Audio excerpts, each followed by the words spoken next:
자, 이제 균형의 이동, 결정 및 이동입니다. 좀 전에 이제 수요량 변화, 수요 변화를 했으면 균형의 결정과 이동은 자동으로 해결이 됩니다. 일단 균형이라는 것은 수요량과 공급량이 똑같을 때죠. 이게 이제 균형이죠. 균형이 결정되는 것은 수요 곡선과 공급 곡선이 교차하는 지점에서 결정된다. 이렇게 보시면 되죠. 이 상태에서는 수요하고자 하는 양, 요 길이죠. 그리고 공급하고자 하는 양, 요 길이가 같죠. 그 길이가 같은 게 수요량과 공급량이 같은 거죠. 결정된 균형이 이동하는 것은 균형의 이동이 되는 거죠. 그 균형을 이동을 하기 전에 이 불균형 상태를 먼저 좀 보겠습니다. 이 균형 상태에서 벗어나면은 이 길이가 다릅니다. 여기서는 수요량보다 공급량이 더 많죠. 그리고 아래에서는 공급량보다 수요량이 더 많죠.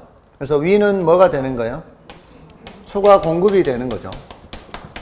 아래는 초과 수요가 되는 거죠. 요거를 이제 불균형이라고 하죠. 초과 공급일 땐 가격이 내려가서 균형으로 가는 거고요. 초과 수요일 때는 가격이 올라가서 균형으로 가게 되는 거죠. 그래서 일단 균형이 달성이 되면은 더 이상 움직임이 없는 거죠. 더 이상 움직임이 없습니다. 자, 이 움직임이 없는 상태에서 뭔가 움직임이 나타나려면 가격 외에 다른 게 움직여야 돼요. 가격은 절대로 움직이지 않으니까. 가격은 이제 안정이 된 거예요. 균형 상태에서. 그럼 가격 외에 다른 게 변한다는 게 뭐예요? 수요 곡선이 이동하거나 공급 곡선이 이동하는 거죠. 이게 가격 외의 요인이 변하는 거죠. 그럴 때 이제 이동이 나타나는 거죠. 그것은 수요 변화 또는 뭐가 나타나는 거예요? 공급 변화가 나타나는 거예요. 둘 중에 어느 하나가 변하는 거죠. 수요 곡선이 변하든가 또는 공급 곡선이 변하는 거예요. 그러면서 균형의 이동이 나타나는 거죠. 그거를 우리는 이제 대답을 해야 돼요. 균형의 이동이 나타날 수 있는 가지수를 한번 생각을 해보는 거죠. 수요가 변하는 걸 먼저 생각해 볼까요? 공급은 그대로 있고, 그럼 수요가 변할 때 수요가 증가할 수가 있고, 수요가 감소할 수가 있죠. 이런 걸 생각을 해보는 거죠. 수요가 변하지 않고 뭐가 변할 수도 있어요? 공급이 변할 수도 있죠. 공급이 증가할 수도 있고, 공급이 감소할 수도 있죠. 자, 이때는 수요 곡선이 이동할 때는 공급 곡선은 변함이 없죠. 이때는 수요 곡선이 변함이 없다는 걸 전제로 하는 거죠. 그 다음에 둘 다 변할 수가 있죠. 하나는 수요가 증가할 때를 먼저 볼까요? 수요가 증가할 때 공급이 증가할 수도 있고, 수요가 증가할 때 공급이 감소할 수도 있죠. 그 다음에 수요가 감소할 수도 있죠. 수요가 감소할 때 공급이 증가할 수 있고, 수요가 감소할 때 공급이 함께 감소할 수도 있죠. 맞나요? 자, 이렇게 8가지 경우예요. 그 8가지 경우에 대해서 이렇게 우상향하는 공급 곡선과 우하향하는 수요 곡선을 전제로 해서 수요가 증가하게 되면은 균형이 어떻게 이동할까요? 요거 보는 거죠. 수요 곡선이 이제 오른쪽으로 이동하는 거죠. 예, 1번. 그죠? 이렇게 선으로 그릴까요? 수요가 증가할 때 균형이 여기서 이렇게 이동하죠. 그걸 우리는 이제 어떻게 대답해야 되는 거예요? 균형 양과 균형 가격으로 대답을 해야 돼요. 균형량이 증가하는지 감소하는지, 균형 가격이 상승하는지 하락하는지. 자, 지금까지 제가 이걸 2가지 형태로 얘기를 했어요. 하나는 그래프를 그려서 패턴으로 익히는 방법도 있고, 하나는 동물적 감각으로 익히는 방법도 있다 그랬죠. 수요가 증가하면 시장이라는 무대에 사람들이 더 많이 들어오게 되는 거다. 시장이라는 무대에 사람들이 더 많이 들어오면은 거래량은 증가할 수밖에 없다. 그렇게 했잖아요. 그리고 사려는 사람이 많아지면 기존의 가격보다는 올라갈 거다. 이렇게 이제 감각적으로 하는 방법도 있고, 여기에 패턴도 있었죠. 그죠? 수요는 패턴이다. 일치한단 말이에요, 끝까지. 이렇게 이제 여러 가지를 말씀드린 이유는 다 알면 더 좋고 그 중에 한 가지만 알아도 별 문제는 없기 때문에요. 한 가지만 알아도. 근데 오늘은 한 가지를 더 알려드릴게요. 더 있어요. 수요가 증가한다는 거 한번 생각해 보세요. 수요가 증가한다는 게 수요 곡선이 오른쪽으로만 이동한다. 이렇게 표현만 하는 거 아니에요. 수요 증가를 수요 곡선이 우측으로 이동한다. 이렇게도 표현할 수가 있고 수요 곡선이 상향으로 이동한다. 이렇게 해도 돼요. 이렇게 이동한다 해도 되잖아요. 선이 이렇게 가는 거니까. 선이 오른쪽으로 이동해도 되잖아요. 선이 우상향 이동하고 같은 말이에요. 선이 우상향 이동이죠. 그럼 수요 증가는, 수요 증가를 이제 여기다 표현할게요. 수요 곡선이 우상향 이동이죠. 자, 이거는 이제 말로 표현할 때 말로, 저런 기호가 아니고, 수요 곡선이 우상향 이동하면 오른쪽이면은 증가요, 감소요? 증가. 상향이면은 다 위로다 이 말이에요. 위로. 맞나요? 그러니까 이 글자에 나온다, 글자, 이제는. 수요 곡선이 우상향 이동한다 그러면 다 위로, 이 글자에 다 표시가 된다, 이 말이에요. 그럼 수요 감소는 뭐예요, 수요 감소는? 수요 곡선이 좌하향 이동이죠. 그러니까 왼쪽이니까 감소잖아요. 왼쪽이니까 감소, 아래니까 하락, 가격 하락. 됐나요? 자, 그러면은 공급이, 그러니까 다 이게 좌하향 이렇게 된다고요. 공급이 증가하는 거는 어떻게 표현할 수 있어요?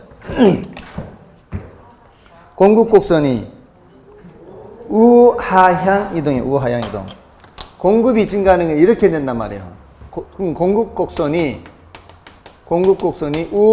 우하향 이동이다 이렇게 해요. 그럼 오른쪽이니까 증가 감소.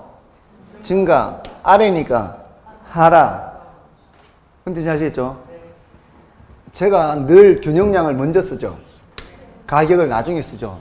다 이런 깊은 뜻이 있는 거예요. 이게 먼저거든. 이게 먼저고, 이게 양이 먼저고, 가격이 나중이거든. 그래서 이렇게 쓰는 거예요. 아시겠어요? 네. 그 다음에 공급이 감소하면, 공급 곡선이 좌상향 이동이잖아요. 이렇게 올라가잖아요. 이렇게. 그러니까, 거래량은 왼쪽이니까 줄고, 가격은 올라가고, 이렇게. 됐나요? 자, 그렇게 하면은, 말로도 할 수 있어요. 말로도 할 수 있고, 이렇게도 할 수 있고. 근데 여기는 잘 되는데, 대갑이 보갑안에서 틀려버리면, 여기서도 틀리죠. 그렇잖아요. 결국은 여기서 틀려버려요. 대갑이 보갑안에서 틀려버리면. 그러니까 대체주택 수요 증가인데, 대수 증가, 이렇게. 근데 대수 반인데, 수요 감소해야 되는데, 수요 증가해버리면은, 이거 아무리 잘해도 저기서 틀려버리면 안 된단 말이죠. 여기서도 틀리는 거예요. 그죠? 그러니까 같이 함께 정리가 돼 있어야 돼요. 자, 아무튼 공급이 증가하면 거래량은 증가, 가격은 하락. 공급이 감소하면 거래량은 감소, 가격은 상승. 이렇게. 그러니까 이 중에 여러분이 편한 방법대로 하면 돼요. 지금까지 이걸로도 전혀 지장이 없으신 분들은 굳이 이거 안 해도 돼요. 아시겠죠? 대신 이렇게 공급이 증가한다는 것은 문제에서는 글자로 나오죠. 공급이 증가하고 수요가 감소 이런 말이 나오면은 증가 옆에다가 화살표를 위로, 감소 옆에다 화살표를 아래로 이 훈련만 하면 돼요. 그러니까 여러분들이 편한 방법대로 하시면 돼요. 자, 다음에 수요 증가, 공급 증가 동시에 나타날 때 이 말이에요. 자, 동시에 나타나면 이거는 우상향 이동이고 하향, 둘 다 우잖아요. 둘 다 우니까 거래량은 당연히 증가하게 돼 있어요. 근데 하나는 상이고 하나는 하란 말이에요. 그죠? 우상, 하나는 상이고 하나는 하기 때문에 어떤 녀석의 영향이 크냐 작으냐에 따라서 가격은 상일 수도 있고 하일 수도 있단 말이에요. 어떤 녀석의 영향이 더 큰지를 말을 안 해주면 이거는 알 수 없는 거예요. 알 수 있으려면 이걸 알려줘야 되는 거고. 다음에 이거는 우상향이동, 좌상향이동. 둘 다 뭐예요? 상자가 있죠, 상자가. 우상향, 좌상향이잖아요. 둘 다 상자 있으니까 가격은 당연히 올라가는 거예요. 둘 다 위로 올라가는 거기 때문에. 근데 하나는 우고 하나는 좌니까 누가 더 큰지에 따라서 거래량은 어떻게 될지 알 수 없다. 이 알 수 없다가 되는 거예요. 혹시 진작에 이렇게 가르쳐 주지 한 분 안 계시나요? 진작에? 아예 안 하는 게 나은가요? 이게 나은가요? 처음부터 이렇게 하면 사람들 쓰러져요. 뭔지 아시겠어요? 처음부터 이렇게 하면 혼란스러워서 못한다고요. 그래서 이제 하는 거예요. 그러니까 단계가 있다고, 단계가. 예, 이 받아들일 만큼 이게 내공이 되어야 이렇게 내공, 뭔가를, 기술을 전수해도 이게 받아들이지. 내공이 안 되는데 해버리면 이제 반신불수가 되거나 이렇게. 이렇게 되잖아요. 이게 무협지에 나오잖아요, 그거. 주화 인마의 단계에 들어가고 이상한 데로 빠지면 안 되잖아요. 네, 그래서 그런 거예요. 자, 이거는 수요 감소니까 수요 곡선이 이렇게 하는 건 좌하향 이동이죠. 이거는 공급이 증가하니까 이렇게 가는 거니까 우하향이죠. 이거는 좌하향이고 이거는 우하향이니까 둘 다 하자가 다 들어있잖아요. 그럼 가격은 내려가는 거예요. 근데 하나는 좌고 하나는 우니까 이거는 어떻게 될지 알 수 없는 거예요. 이게 거래량이 어떻게 될지. 자, 그럼 이거는 좌하향이죠. 그럼 공급 감소는 좌상향이잖아요. 둘 다 좌잖아, 좌. 둘 다 왼쪽으로 가는 거니까 거래량은 감소하는 거죠. 근데 하나는 하향이고 하나는 상향이니까 가격은 어떻게 될지 알 수 없다. 이렇게 되는 거예요. 됐나요? 그러니까 여러 가지 방법이 있어요. 이 공부하는 게. 여러 가지 방법 중에 여러분은 한 가지만 알면 되는 한 가지. 네, 그다음에 이 알 수 없는 걸 알 수 있으려면 어떻게 해야 돼요? 알 수 없는 걸 알 수 있으려면은 어느 쪽이 더 큰지 작은지를 문제에서 알려줘야 되죠. 예를 들어 저쪽이 더 크다 그러면은 이거 알 수 없는 걸 어떻게 알 수 있는 거예요? 요거 작은 쪽을 지우라 그랬죠. 큰 쪽만 보고 수요 증가면은 이거 거래 가격 상승이네. 여기도 이쪽이 더 크다 알려주면은 작은 쪽 지우고 공급 감소네. 공급 감소면은 거래량 줄어드네. 이걸 알 수 있다 이 말이죠. 이게 똑같다면은 알 수 없다를 알 수 있는데 어떻게 알 수 있어요? 변화 없다라는 걸 알 수 있다고. 알 수 없다가 아니라 뭐라고요? 변화 없다. 이게 변화 없다. 변화가 없다는 거예요. 그다음에 여기도 마찬가지죠. 이게 똑같다 그러면은 상하가 똑같은 거예요. 가격 좌하향 가격이 밑으로 내려가는 크기와 좌상향 가격이 위로 올라가는 크기가 똑같기 때문에 여기가 변화가 없다 이렇게 됐죠? 알 수 없다와 변화 없다는 다른 개념이죠. 알 수 없다는 위로 올라갈지 밑으로 내려갈지 그대로 있을지를 알 수 없다는 거고 변화 없다는 거는 아는 거죠. 위로도 안 올라가고 밑으로도 안 내려가고 그대로 있다라는 걸 아는 거잖아요. 그렇게 정리하시면 돼요. 됐죠? 자, 그러면 문제를 볼까요? 4번. 오늘 문제 4번. 자, 오늘 문제 4번을 보시면 부동산 수요 공급 모형에서 균형 가격의 이동에 관한 다음 설명 중 옳지 않은 것은 균형 상태에서 당해 재화 가격 이외의 요인 변화. 자, 당해 재화 가격 이외의 요인 변화 하면은 수요 곡선이 이동하든가 또는 공급 곡선이 이동한다는 얘기 아닌가요? 자, 그래서 수요 곡선 또는 공급 곡선만을 이동시키든지 또는 양자 모두를 이동시키기도 한다. 맞죠? 소득이 변하면 수요 곡선만 이동합니다. 생산 기술 수준이 변하면은 공급 곡선만 이동합니다. 근데 앞으로 가격 상승 예상하면은 수요는 증가하면서 공급은 감소하는 이렇게 모두 이동하게 되는 거죠. 다음에 2번 대체 관계 있는 두 재화 중 한 재화 가격 하락이에요. 그럼 이걸 풀어서 썼단 말이에요. 이렇게 풀어서 썼지만은 우리는 어떻게 해석하는 거예요? 대체재 가격 하락 이렇게 해석한다 이 말이에요.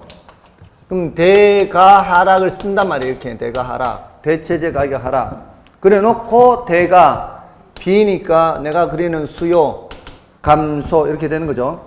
그럼 다른 재화 수요를 증가시켜 했네. 틀렸네. 그죠? 다른 재화 수요가 어떻게 돼야 돼요? 대가 B니까 감소해야 되잖아요. 근데 아시겠어요? 이래야 이 지문을 읽는 속도가 빠르다고요. 읽으면서 파악을 하고 들어가야 된다고. 아시겠어요? 그러니까 그 표현을 대체 관계 있는 두 재화 중 한 재화 가격 하락 이렇게도 표현할 수도 있고, 대체 주택 가격 하락 이렇게 해도 되고, 대체재 가격 하락해도 되고, 대체 관계에 있는 다른 재화 가격 이렇게 조금 줄여서 해도 되고, 뭐 이게 여러 가지 표현이 있다는 거죠. 자, 그럼 됐고 2번 틀렸고, 다음에 3번 다른 조건이 일정한 경우 균형 상태에서 소득의 증가는 일반적으로 수요의 증가를 가져와. 자, 일반적으로 했죠. 지금 앞에 일반적으로라는 단어 있잖아요. 그 일반적으로라는 단어는 정상제인 경우 이거하고 같은 맥락이에요. 대부분은 뭐라 그랬어요? 대부분은 정상제다 이 말이에요. 그래서 소득이 증가하면 뭘 말하는 거예요? 수요가 증가하죠. 자, 수요 증가는 어디로 가야 돼요? 1번으로 1, 2, 3, 4, 5, 6, 7, 8에 1번. 다 위로죠. 균형가격 상승 위, 교역량 증가 위, 다 위죠. 그다음에 다른 조건이 일정한 경우 균형 상태에서 건설 노동자 임금 상승이에요. 건설 노동자 임금 상승은 공급 감소죠. 공급이 감소면 거래량은 줄어들지만 가격은 올라가죠. 좌상향이니까 좌상향. 그래서 균형가격 상승, 균형량 감소 맞고요. 다음에 5번 열등제의 경우 균형 상태에서 소득이 증가하면 균형 가격은 하락하고 균형량은 감소한다. 자, 열등제 했잖아요. 열등제 문제에서. 열등제 하면 머릿속에 이제 반비례해야 되죠. 소득 증가하라 그랬잖아요. 열등제 소득이 증가하면은 수요가 어떻게 해요? 수요가 감소, 반비례해야 될 거 아니에요, 이게. 수요가 감소하니까 밑으로 해야 되죠. 균형 가격 하락 밑으로, 균형량 감소 밑으로. 맞나요? 그래서 정답은 2번 이렇게 되죠. 할만하죠? 어려운가요? 말을 하세요, 말을. 이거 어렵나요? 이런 문제만 자꾸 풀어보면 이렇게 숙달되지 않을까요? 이런 문제를 더 풀어보면. 절대로 안 틀려요. 그러면 여기서는 수요 공급에서는 점수를 따는 거예요. 탄력성 계산 뭐 이런 거 조금 빼고. 다음에 이제 5번은 부동산 시장에서 수요와 공급의 균형 상태에서 가격 이외의 요인이 변하지 않는 한 균형 상태가 지속된다. 균형 가격이 상승함과 동시에 균형량이 증가하기 위한 요인 변화는 어느 것인가? 자, 거꾸로 묻는 거예요. 거꾸로. 조금 전에 4번은 저쪽에서 이쪽으로 묻는 거잖아요. 근데 5번은 이쪽에서 저쪽으로 묻는 거예요. 균형 가격이 상승함과 동시에 균형량이 증가하는 거는 몇 번이에요? 수요 증가죠, 수요 증가. 수요 증가를 찾으세요. 거꾸로 묻는 거다, 이 말이에요. 그러면 1번에 인구 증가. 1번 바로 인구 증가. 그죠? 근데 2번은 이자율 하락 이렇게 돼 있죠? 이것도 수요 증가 같은데. 그럼 일단 읽어볼게요. 3번은 대체재 가격 하락. 대가 하락이에요. 대가 하락. 대가 하락. 대가 비. 수요 감소죠? 그럼 감소. 4번 생산 요소 가격 하락. 공급 증가죠? 이건 해당 사항 아니고요. 그 다음에 건폐율 규제 완화. 공급 증가잖아요. 자, 그럼 1번, 2번 중에 더 확실한 거 찍어야 돼요. 우리 마킹 2개 하면 안 돼요. 시험 칠 때는 마킹 하나 해야 돼요. 뭐 해야 돼요? 1번 해야 될까요? 2번 해야 될까요? 더 확실한 거는 1번이 1번. 인구 증가, 인구 증가. 왜냐하면 우리 부동산에서는 말이에요. 이자율이 하락하면은 수요도 증가하고 공급도 증가해요. 아시겠어요? 이자율 하락은 수요 증가, 공급 증가가 동시에 나타납니다. 건설사 입장에서도 이자율이 하락하면 자금 조달하기가 더 쉬워져요. 자금 조달하기가 더 쉬워지면 공급이 증가합니다. 그러니까 요거 조심해야 돼요. 이 부동산의 경우에는 이자율이 특별한 근거 없이 이자율 하잖아요. 이러면은 이거는 수요 결정 요인에도 들어가고 어디도 들어가는 거예요? 공급 결정 요인에도 들어가요. 근데 이자율도 이자율 나름이에요. 주택담보대출금리 이러면 어떻게 될까요? 그건 수요의 영역이에요. 수요. 주택담보대출은 이거는 공급 증가 요인은 아니란 말이에요. 이거는 생산자 금융이 아니라 소비자 금융이니까 우리 금융에 소비자 금융, 생산자 금융 이렇게 구분할 수가 있거든요. 주택을 생산하는 사람한테 자금을 융통하는 것은 생산자 금융. 주택을 생산하는 사람한테는 공급자 금융, 소비하는 사람한테는 소비자 금융 이렇게. 그래서 주택담보대출 금리는 소비자 금융이다 이 말이에요. 아시겠죠? 근데 그냥 이자율 하면은 양쪽에 다 영향을 미치는 거예요. 좀 어렵죠 이런 것들은. 이런 것들은 막 헷갈리겠죠 막 시험 풀면서. 아무튼 확실한 것으로 가야 돼요. 자 이제 탄력성으로 넘어가겠습니다. 자 이제 탄력성은 우리 교재에서 31 이쪽 그 중에 그 32쪽에 괄호 3번에 단기 균형과 장기 균형이 있죠. 요거는 뒤에 그 저거하고 겹치는 거예요. 지역 지구제에서 단기 효과, 장기 효과 있죠. 그거하고 그래프가 똑같아요. 그래서 왜 그때 지역 지구제 설명할 때 비용 증가산업, 비용 일정산업 했지 않습니까? 그거하고 겹치니까 거기서 함께 보시면 돼요. 다음에 이제 탄력성으로 들어가겠습니다. 자, 이 탄력성 다들 이제 어려워들 하시는데, 탄력성을 이제 주제별로 정해보면은요, 탄력성의 개념이 있고요. 이 개념을 절대 까먹으면 안 돼요. 이 개념은, 여러분들 나중에 계산 문제 풀이할 때도 개념을 알고 있느냐 모르냐에 따라서 이 계산 문제를 받아들이는 정도가 달라요. 이 개념은 수량 변화의 크기 정도예요. 수량이 얼마나 많이 변하느냐, 적게 변하느냐, 그거 살펴보는 거예요. 그거를 뭘로 표시해요? 숫자로 표시해요, 숫자로. 그러니까 탄력성이라는 숫자가 2다, 이 소리가 뭔 소린가 하면은 수량이 2배만큼 변한다, 이 뜻이에요. 수량의 변화 크기 정도예요. 그러니까 이게 숫자가 커지면 커질수록 어떻게 되겠어요? 수량이 많이 변하는 거죠. 그러니까 더 탄력적이 되는 거예요. 아시겠어요? 근데 그게 종류가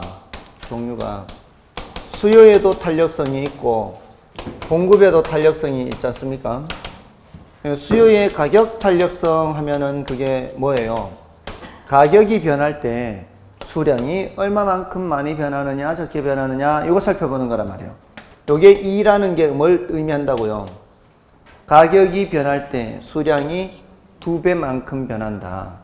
그러니까 여기는 수탄이니까 수요량이죠.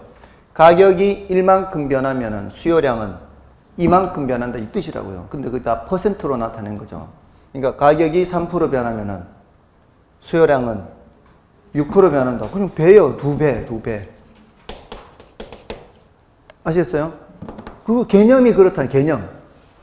개념으로 기억하시라. 물론 이게 나올 때 공식은 어떻게 됐어요? 가격 변화율 분의 수요량 변화율 이렇게 해서 나왔죠. 근데 우리는 그 공식을 이제 개념을 아는 사람들은 굳이 생각 안 해도 돼요. 왜냐면은 우리 시험에 이렇게도 나왔거든요. 이게 탄력성, 우리 시험에 이렇게 탄력성 2로서 정확하게 그 숫자를 그대로 알려드릴게요. 가격 탄력성이 2일 때 가격이 4% 상승하면 수요량은 몇 프로 변할까요? 이렇게 이제 묻는 거예요.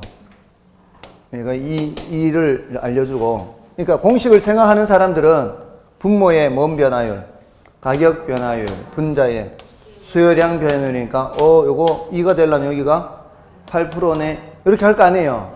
물론 그렇게 해도 하죠. 그렇게 해도 하는데 이 2배라는 거를 아는 사람은 이거 생각도 안 하고 이거 4% 변한다고? 자동으로 이 몇 프로? 8%, 이 2배니까. 어떤 게 빨라요? 훨씬 빠르죠. 이게 그냥 곱하기 2만 하면 되는데, 그거를 굳이, 이 공식을 써가지고, 그러니까 이게 8이네. 이렇게 할 필요 없다는 거예요. 자동으로 나온 건 자동으로. 그럼 소득 탄력성도 마찬가지예요. 소득 탄력성이 0.5예요. 그러면 0.5배만큼 뭐가 변하는 거예요? 수요량이 변하는 거예요, 수요량이. 뭐에 0.5배? 소득의 0.5배만큼 수요량이 변한다고요. 수량 변하는 거예요. 다 이 숫자가. 이 수학에서는요, 숫자가 다 의미를 갖고 있어요. 숫자가. 그러니까 단지 그냥 숫자가 아니에요. 예를 들어 볼까요? 여러분들 이제 다 복습한다는 차원에서. 여러분들 어림셈법에서 승수가 나오면은 뭐라 그랬어요? 몇 년 걸리느냐 이거 따지는 거라 그랬잖아요. 어림셈법에서 승수가 나올 때는.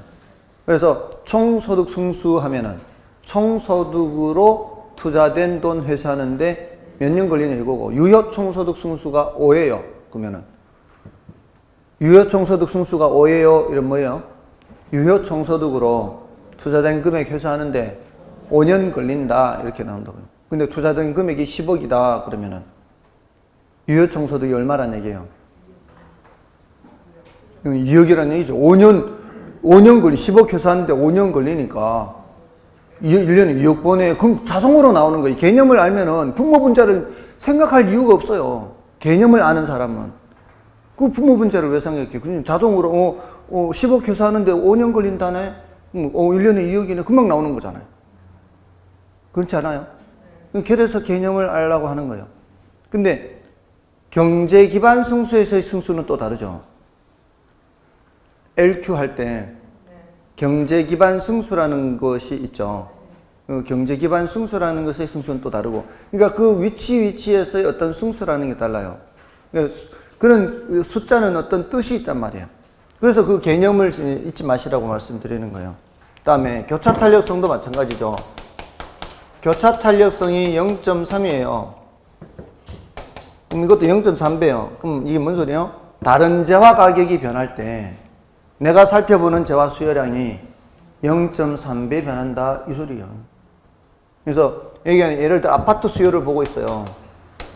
근데 아파트 수요의 그 빌라 가격에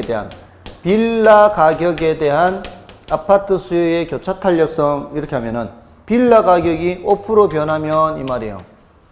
빌라 가격이 5% 변하면 아파트 수요는 0.3배 변해 1.5% 변한다. 전부 다 이렇다고요. 아시겠어요? 이거 알면은 여러분이 풀 수 있는 그 최근에 10년간 계산 문제에서 3분의 1이 넘어요. 이거 알면 3분의 1이 넘어요. 엄청난 거죠. 아무튼 개념을 알고 계시고요. 그다음에 공타는 가격 탄력성밖에 없어요. 공타는 가격 탄력성. 이것도 마찬가지 이제 숫자가 의미하는 게 뭐예요? 배예요, 배. 1.5배, 1.5다 그러면은 가격이 변할 때 공급량은 1.5배 변한다. 이거예요. 근데 이제 요거는 아직 한 번도 계산 문제로 출제된 적은 없어요. 자, 일단 개념은 그래요. 개념. 다음에 종류가 이렇게 있죠. 종류가 이렇게 있는데 이제 여기서 체크를 해야 될 게 있어요. 이거는 이제 따로 안 해도 되고요. 수요에서만 하면 되니까. 자, 여기서 이제 따로 체크를 해야 돼요. 중요해요. 이제 이렇게 출제할 때가 됐어요. 원래는 이렇게 출제가 돼도 전혀 이상하지 않아요. 한 번쯤은 그렇게 출제를 할 것 같은데 지금 여기 보시면 얘가 양수죠. 여기도 양수죠. 우리 시험에서 아직 한 번도 음수를 출제 안 했어요.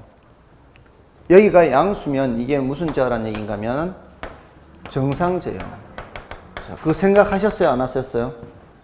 했어요?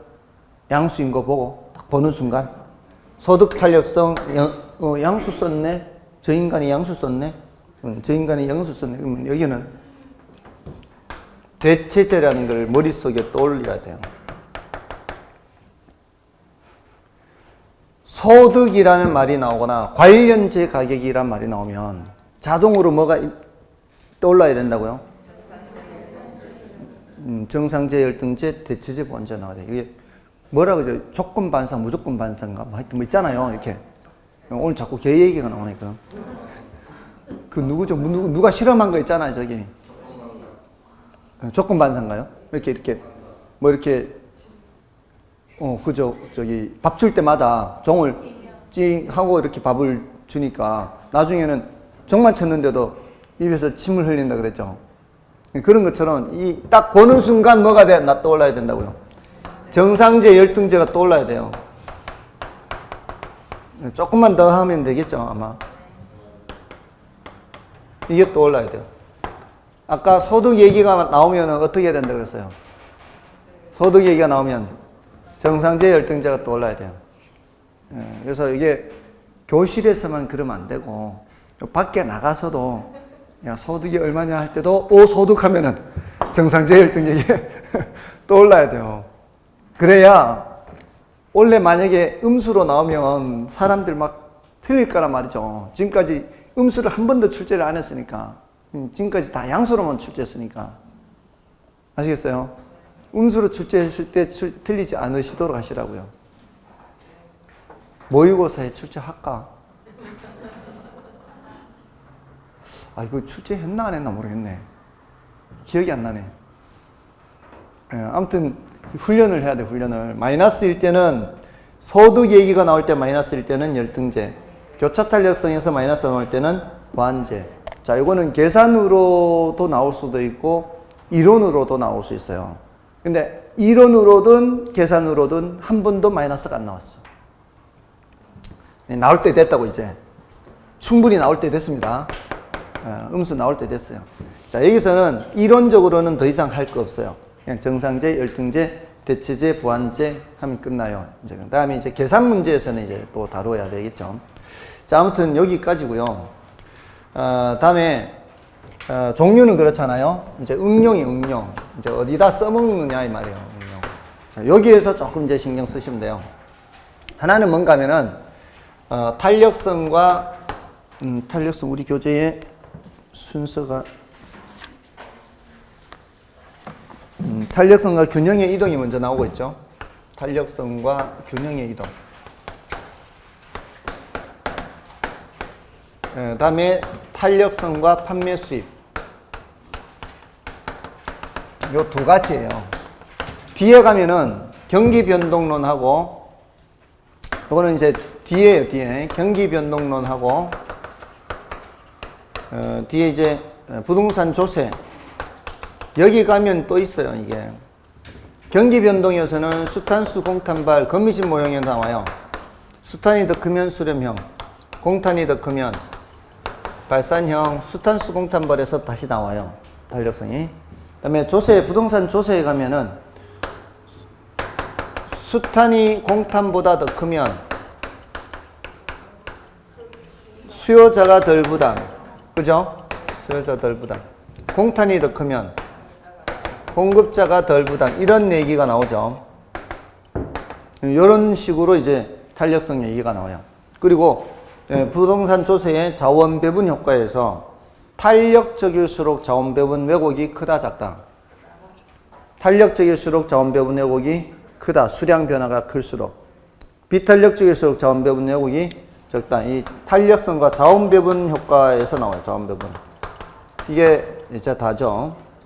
물론 이거 말고도 더 있어요. 더 있기는 얼마든지 할 수 있는데, 예를 들어 임대료 규제에서도 탄력적일수록 초과 수요가 더 크다 작다. 탄력적일수록 초과 수요가 더 커요. 이게 더 벌어지기 때문에. 초과 수요는 밑에서 이렇게 나타나는 현상이기 때문에 탄력적일수록 초과 수요가 더 크다. 이런 것까지 하면 이제 꽤 많이 응용이 돼요. 꽤 많이 응용이 되는데 그런 것들 때문에 어려울 거예요. 그러니까 어려운 부분은 요게 이제 제일 어려워요, 사실은. 요게 제일 어려워요. 요거 조심하시고, 자원 배분 효과는 거의 암기할 정도 됐잖아요. 이제 창문세 생각하면 되니까. 창문세에서 사람들이 영향을 많이 받으면 많이 받을수록 자원 배분 왜곡이 커지니까. 그리고 이거는 안 어렵죠, 이제. 더 탄력적일수록 덜 부담하는 거니까. 결국은 이거 수탄수 공탄발도 쉽고, 이것도 안 어려울걸요? 이렇게 그림을 그리면. 얘가 제일 헷갈릴 거예요. 그래서 이렇게 항목을 이렇게 살펴보고, 여기 지금 다 써드렸거든요? 아까 임대료 규제에서 이것까지 하면 다 쓴 거예요. 우리 시험에서 등장한 거의 다 나온 거예요. 임대료 규제에서 탄력적일수록 초과 수요가 어떻다? 탄력적일수록 초과 수요가 더 커지는 거예요. 자, 그 중에서 이제 우리 교재 여기에 나오는 거잖아요. 자, 요걸 하기 위해서는 먼저 뭘 알고 있어야 돼요? 이게 가파르기가 더 가파를수록 탄력적, 비탄력적. 가파를수록 더 비탄력적. 또 공급도 더 가파를수록 탄력적, 비탄력적, 더 비탄력적. 이걸 이제 미리 알고 시작을 해야 되는 거죠. 자, 이런 상황에서 공급이 증가하면 가격이 상승해요, 하락해요? 공급이 증가하면 가격은 하락하죠. 근데 어느 쪽을 따라 더 많이 하락해요? 가파른 쪽을 따라서 더 많이 하락하죠. 자, 지금 우리는 두 가지를 생각해야 돼서 헷갈리는 거예요. 하나는 수량이고 하나는 가격이기 때문에 항상 이거 머릿속 두 개를 동시에 생각해야 되기 때문에 그래요. 두 개를 동시에. 근데 탄력성은 수량 변화를 나타내는 거예요, 가격 변화를 나타내는 거예요? 탄력성은 수량 변화를 나타내는 거예요. 탄력성이 작을수록, 비탄력적일수록 수량 변화가 커요, 작아요?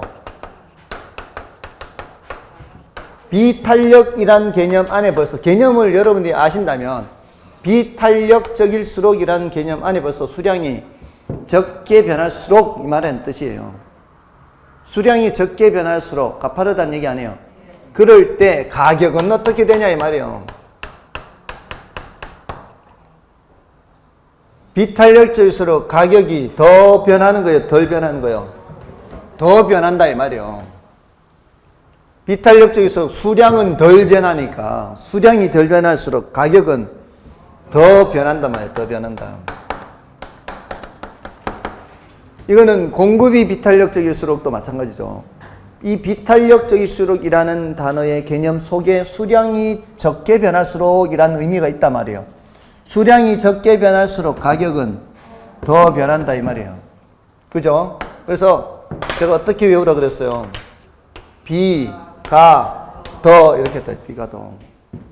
비탄력적일수록 가격이 더 변한다. 우리는 비탄력적인 재화가 중요해요. 농산물 같은 거. 농산물 같은 거는 수요가 굉장히 비탄력적이죠. 이런 비탄력적인 재화는 풍작이 들면 어떻게 돼요? 풍작이 되면 가격이 폭락이에요, 폭락. 그냥 하락이 아니고, 폭락한다고. 그러면 이제 사회 문제가 될 수도 있고. 이거는 이럴 때는 그나마 이제 농민들만의 문제일 수 있죠. 근데 이게 흉작이 들면 어떻게 돼요? 흉작이 들면 이제 온 소비자들이 다 난리 나는 거죠. 그러니까 정부에서는 이거를 관심을 가질 수밖에 없어요. 공급이 감소하면은 가격이 그냥 상승하는 게 아니라 더 상승하니까 더. 올라도 더 올라가는 거고, 내려도 더 내려가는 거예요. 뭔지 아셨어요? 그러니까 비가 더해요. 그러니까 올라도 더 올라가고, 내려도 더 내려가는 거예요. 그러니까 비탄력적일수록 더 변한다 이렇게 되는 거예요. 근데 이쪽도 마찬가지란 말이에요, 그게. 여기서 수요가 증가하면 어떻게 돼요? 수요가 증가하면 가격이 올라갈 거 아니에요. 올라가는데 어떻게 올라간다고요? 더 많이 올라간다, 이쪽도. 공급이 비탄력적일수록 이 말이에요. 지금 여기 수요가 비탄력적일수록 공급이 증가할 때 가격이 더 내린다 이렇게 하든, 여기는 또 수요가 비탄력적일수록 공급이 감소할 때 가격이 더 올라간다 하든 다 더잖아. 더 올라도 더 올라가고. 그다음에 여기 이제는 공급이 비탄력적일수록 이렇게 공급이 비탄력적일수록 수요가 증가할 때 가격이 더 올라간다 이 말이에요. 수요가 증가할 때 가격이 더 올라간다. 요거는 변함이 없죠 지금. 요거는 그대로 그냥 있는 거예요. 이건 그대로 있고, 이게 수요가 비탄력적일수록이든 공급이 비탄력적일수록이든 가격은 더 변한다 이 말이에요. 됐나요? 근데 이제 이게 가장 기본 형태인데 이게 우리가 중요한데, 그리고 근데 문제를 만들 때는 이걸 자꾸 변형시키죠. 자꾸 탄력적일수록 하잖아요. 그럼 탄력적일수록은 수량 변화가 클수록이라는 말 속에 벌써 탄력적일수록 수량 변화가 크다라는 게 들어있으니까 가격 변화는 적다가 들어가 있다 이 말이에요. 머릿속에 좀 그려서 생각하시라고요. 이게 완전히 익숙해지기 전까지는 머릿속에 그리면 돼요. 비탄력적일수록 가격이 더 변하네. 탄력적일수록 가격은 조금밖에 안 변하네. 이렇게. 이거는 수요 공급도 마찬가지 아니에요. 맞나요? 그러면 되는 거예요. 자꾸 연습하세요. 탄력적일수록 가격은 조금 변하고, 비탄력적일수록 가격은 많이 변하고. 됐나요? 자, 이렇게. 자, 그러면 이제 제일 어려운 게 관문이 지나가는 거예요. 이게.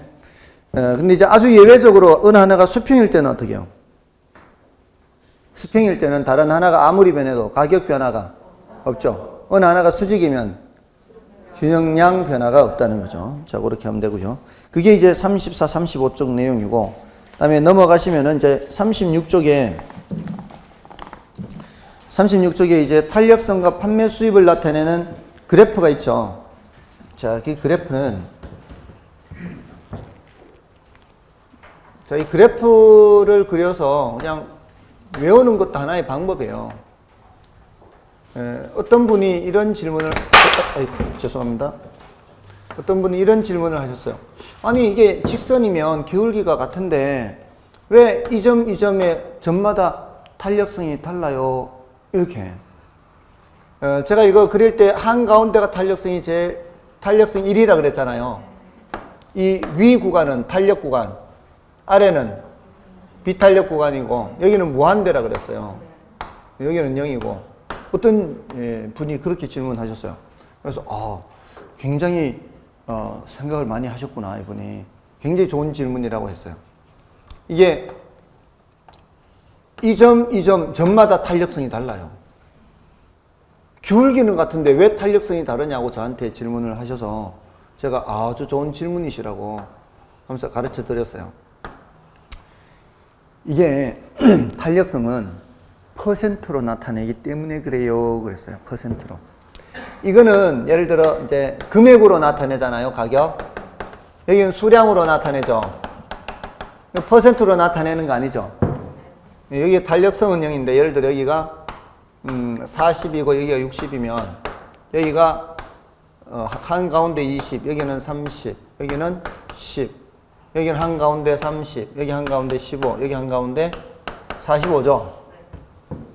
자, 보세요. 30에서 20으로 가면 30에서 20, 여기에서 이제 밑으로 내려가는 거예요, 이렇게.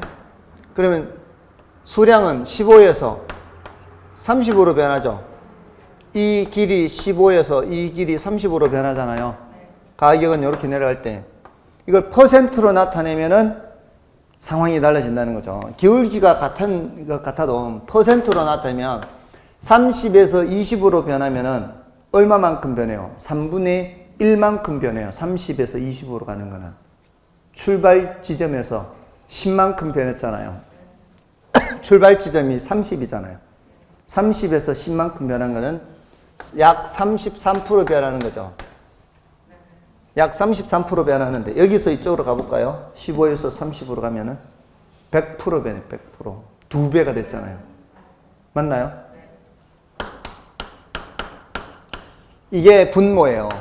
가격이 변하는 것에 비해서 수량이 엄청 많이 변했죠. 맞아, 아니에요. 가격은 33% 변했는데 수량은 100% 변했으니까 굉장히 탄력적이죠. 여기는 굉장히 탄력적인 상태예요. 근데 여기 볼까, 여기? 여기서 가격 올라볼까요? 가격이 올라가면은 길이가 이렇게 짧아져요. 수량은 여기서 이렇게 줄어든다고요. 근데 가격은 여기서 이렇게 되는 거 아니에요? 요 10에서 20으로 올라가죠. 가격이 10에서 20으로 올라가는 거는 더블이 된 거 아니에요? 이때는 가격이 100% 변하는 거예요. 가격이 100% 변하는데 수량은 지금 여보세요. 45에서 30이면 15만큼 줄었으니까 3분의 1만큼 줄었죠. 33% 변했어요. 이제는 가격이 100% 변하는데 수량은 33% 변한 약. 그러니까 훨씬 비탄력적인 거죠. 이게 퍼센트로 나타내기 때문에 그래요 하니까 수긍을 하고 가셨어요. 아무튼 모든 점에서의 탄력도가 다르죠, 지금. 근데 밑에는 탄력 구간이 비탄력 구간이에요. 비탄력 구간, 위는 탄력 구간이 굉장히 탄력 구간이 위는. 그래서 탄력 구간이고 비탄력 구간, 이거 지금 말씀드리는 거예요. 자, 이럴 때 이 넓이가 수요자의 지출액이라고 그랬어요. 근데 수요자의 지출액은 공급자의 판매 수입과 같은 거예요. 임대료 수입. 그래서 이 넓이가 늘어난다는 거는 뭐가 늘어난다는 거예요? 지출액이 늘어난다는 거고, 그거는 공급자 입장에서는 뭐가 늘어난다? 판매 수입이 늘어난다 이거죠. 그러니까 탄력 구간에서는 가격을 어떻게 해야 돼요? 공급자 입장에서는 가격을 낮추어야 넓이가 늘어난다. 그래서 수탄이 1보다 클 때는 어떻게 가격을 낮추고, 이 구간은 어떤 구간이에요? 비탄력 구간이죠. 여기는 비탄력 구간일 때는 가격을 어떻게 해야 돼요? 올려야죠. 비탄력 구간에서는 수탄이 1보다 작은 거죠. 이럴 때는 가격을 어떻게 해서 올려서 뭐를 증가시킬 수 있다? 판매 수입을 증가시킬 수 있다. 이거예요. 그래서 이걸 머릿속으로 기억하시라 이 말이에요. 머릿속에. 저 위는 어떤 구간? 탄력성이 큰 구간. 이게 이 탄력성이 큰 구간에서는 1보다 큰 구간에서는 가격을 낮추고, 탄력성이 1보다 작은 구간에서는 올리는 거죠. 그래서 머릿속에 판매 수입 얘기가 나오면은 이 그림을 그리는 거예요. 자, 그래서 수탄이 1보다 커요 하면 어디를 생각해야 돼요? 저 위에서는 이 말이에요. 수탄이 1보다 클 때는 그럼 저 위에서는 가격이 올라가면 어떻게 돼요? 수입이 줄어든다 이 말이에요. 머릿속에 그리면은 간단한 거예요. 그죠? 비탄력 구간에서 저 아랫동네에서는 이 말이에요. 아랫동네에서는 가격이 내려가면은 판매 수입이 줄어든다 이 말이에요. 아시겠죠? 머릿속에 그리시라고. 아랫동네에서는 가격이 내려가면 이게 이 넓이가 줄어든다 이 말이에요. 그러면 아무것도 안 해요. 이거는 어떤 형태로든 맞출 수 있어요. 그렇게 하면. 머릿속에 그리면. 됐나요? 이거는 위에 거는 뭐예요? 비탄력적일수록 가격이 더 변한다. B가 더예요. 이거는 탄력적, 수탄이 1보다 클 때는 윗동네, 수탄이 1보다 작을 때는 아랫동네, 이렇게 생각하시면 돼요. 자, 그럼 됐고, 이게 됐으면은 결국 뭐 이런 건데, 이거는 뒤에 이제 해당 단원에 가서 하면 되고요. 결국 남는 거는 뭐밖에 없어요? 탄력성, 크기, 결정 요인밖에 없어요.